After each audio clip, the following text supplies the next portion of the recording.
আমাদের গুলিবিদ্ধ হয়েছে ঢাকাতে, সেই ছেলের পাশে আমি ছিলাম, তার পরিবার পাঠিয়েছিলাম, সে যখন জেলে গেছে সম্পূর্ণ সাপোর্ট আমি দিছি। বাট সেই ছেলে যখন আরেকজনের জায়গা দখল করছে কিন্তু ইললিগালি, এটা ঠিক নাই।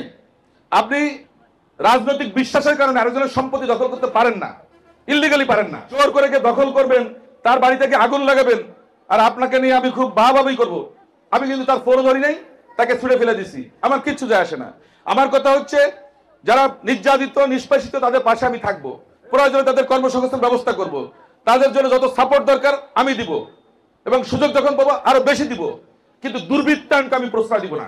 কোন রকমের দুর্বৃত্তায়ন, সন্ত্রাস, মাদক এগুলোকে আমি প্রশ্রয় দিব না। আমি এই অঙ্গীকার আপনাদের কাছে করছি, এবং আমার দলও এই কথা কিন্তু বলেছে। আমাদের প্রিয় নেতা তারেক রহমান সাহেব পরিষ্কার করে বলেছে, আগামীতে আমাদের সবাইকে নিয়ে একটা মানবিক বাংলাদেশ, একটা সাম্যের বাংলাদেশ আমাদের গড়তে হবে। আমি আপনাদেরকে একটা কথা বলবো যে আপনারা যারা নারীরা আসছেন, আপনারা খেয়াল করবেন যে আপনার স্বামী কিভাবে ইনকাম করছে।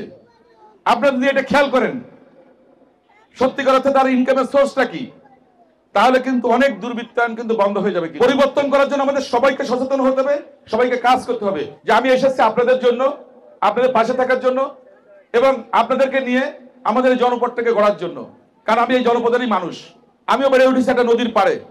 আমরা চাই আমাদের জলবায়ু পরিবর্তন নিয়ে কাজ করতে। আমাদের পরিকল্পনা আগামী 5 বছর বিএনপি যদি দায়িত্ব পায় আমরা 30 কোটি গাছ লাগাবো। তাতে আমাদের তাপমাত্রা কিছু কমে আসবে। আমাদের টার্গেট 2 থেকে 3 ডিগ্রি তাপমাত্রা কমে আনা, প্রাকৃতিক বৃষ্টির পরিমাণ বাড়ানো। বিএনপি কিন্তু দেশ পরিচালনার দায়িত্ব পেলে কি কি করা হবে 31 দফায় পরিষ্কার করে বলা আছে।